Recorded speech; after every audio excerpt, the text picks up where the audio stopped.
বক্তব্য রাখবেন। আমার তেমন একটা বক্তব্য রাখার কোনো সুযোগ নাই। আসলে যদি আমরা আরো সুযোগ পাইতাম তাহলে সুন্দর করে আপনাদেরকে আজকে রাজনৈতিক ভাষায় এখানে বক্তব্য রাখতাম। আমি বলবো এইখানে এই বশিকপুর ইউনিয়নে আমরা দেখেছি অস্ত্রোত্তর নেই। এই বশিকপুর ইউনিয়নে দেখেছি সকালবেলা একজন লোক আবার ঘরে ফিরবে এরকম কোন অবস্থান ছিল না। সে কি লাশ হয়ে ফিরবো নাকি সুস্থ অবস্থা ফিরবো? এই বশিকপুর ইউনিয়নে গত 17-18 বছর আমরা দেখেছি। আমরা দেখতেছি একটি বাহিনী ওই প্রেসিডেন্ট সরকার এইখানে আমরা নিজেরা সেনাবাহিনী লুটপাট নিয়ে নিজেরা একজনকে হত্যা করে আমাদের নেতা কর্মীদেরকে ওই মার্ডার কেসের আসামি করেছেন। আপনার 7-8টা 9টা 10টা মার্ডার কেসের আসামি করেছেন। আমাদের বিএনপি যুবদল ছাত্রদল স্বেচ্ছাসেবক দলের নেতা কর্মীদেরকে এইখানে কোনো নেতা কর্মী এই এলাকার ঘরবাড়িতে থাকতে পারেন নাই, এই এলাকার দোকান পেটে ব্যবসা করতে পারেন নাই, এই এলাকার মানুষের মতো মানুষ ওই এখানে বসবাস করতে পারেন নাই ওই প্রেসিডেন্ট সরকারের কারণে। আমরা বলবো আমাদের নেতা মাননীয় সংসদ সদস্য ঘোষণা করেছেন এই এলাকাতে কোনো মাদক কারবারি চাঁদাবাজ থাকবে না, অত্যাচারী থাকবে না, লুটকারী থাকবে না, মাদক ব্যবসায়ী থাকবে না, মাদক সেবনকারী থাকবে না। এবং আমরা আজকে তোমাদের এই সম্মেলনে ঘোষণা দিয়ে যাচ্ছি এইখানে কোনো মাদক ব্যবসায়ী সন্ত্রাসবাদ এবং অশিক্ষিত কোনো লোককে জাতীয়তাবাদী যুবদলের কোনো কমিটি আনা হবে না।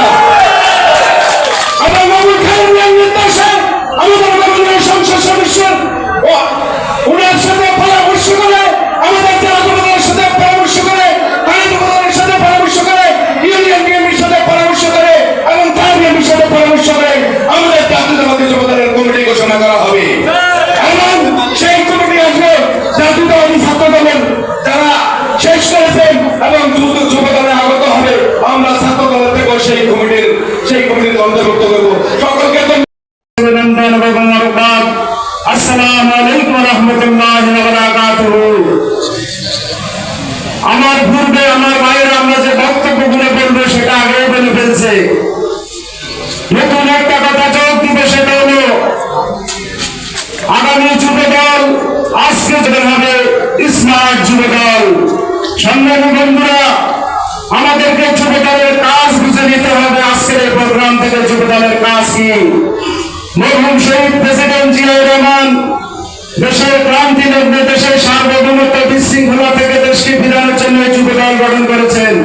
এই যুবদলের কাজ হলো কোথাও যদি কোনো অনিয়ম থেকে সম্মিলিতভাবে সেই অনিয়মের নিয়মকে ঠিক করা, যেখানে চাঁদাবাজি চলবে সেখানে প্রতিরোধ করা, যেখানে সন্ত্রাস সুরক্ষা আছে সেখানে ইস্পাত কঠিন আন্দোলনের মাধ্যমে তা রুখে দেবে। সংগ্রামী বন্ধুরা, আপনাদের ইউনিয়নের যুবদলের সাধারণ সম্পাদক আলামিন একটি গুরুত্বপূর্ণ কথা বলেছে। তিনি বলেছেন যদি এখানে মাদক কোন সন্ত্রাসের অভয়ারণ্য হয়, যুবদল সহ সকল সংগঠনের সমন্বয়ে তা রুখে দেওয়া হবে। আমি আমার উপজেলা সদর পশ্চিম যুবদলের পক্ষ থেকে তার এই কথাকে অভিনন্দন জানাই। এবং আমার রাষ্ট্র কায়েমের জন্য আমাদেরকে ইনসাফ ভিত্তিক কথা বলতে হবে, ইনসাফ ভিত্তিক সমাজ প্রতিষ্ঠা করতে হবে। যদি কখনো কোনো অপরাধ দেখি সম্মিলিতভাবে আমাদেরকে তার উপর দিতে হবে। সংগ্রামী বন্ধুরা, আগামী যুবদলের কমিটির ত্যাগীদেরকে দিয়ে গঠন করা হবে। কোনো সুবিধাভোগী 5 তারিখের আগে যারা বিএনএর মধ্যে ছিল 5 তারিখের পরে এখন ভাগ সেজেছে, যেখানে তারা নিজেরা সংগ্রাম ছিল না, এখন তারা 200-500 লোক নিয়ে মিটিংয়ে আসে। আমাদের এই যুবনেতার প্রয়োজন নাই।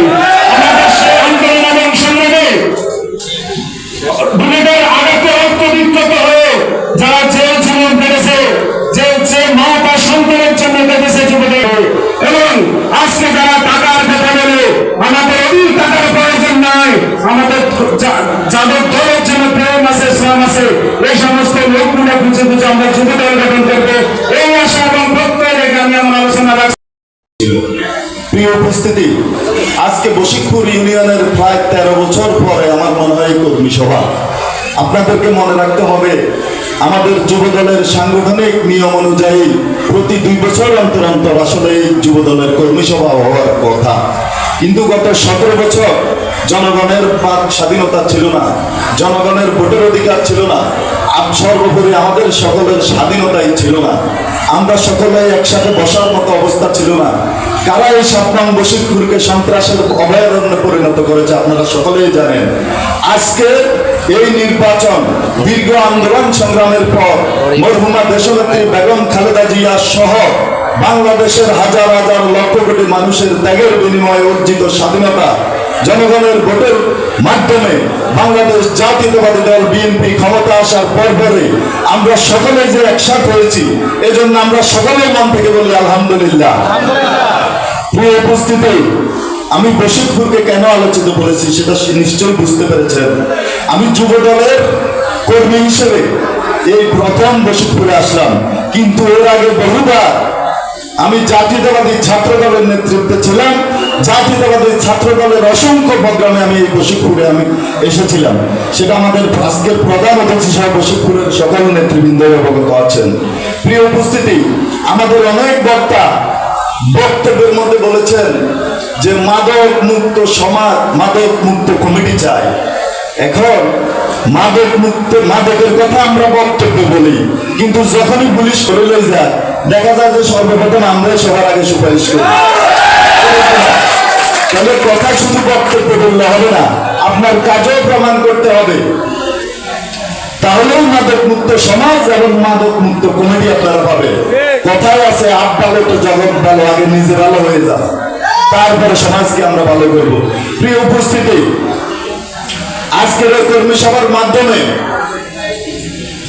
আমি আমাদের সদর উপজেলা পশ্চিম নেতৃবৃন্দকে আহ্বান করব, এই বশিরপুরে আপনারা তাদেরকে দিয়ে নেতৃত্ব দেবেন যারা গত 17 বছর এই দলের আন্দোলন সংগ্রামের সাথে ছিল।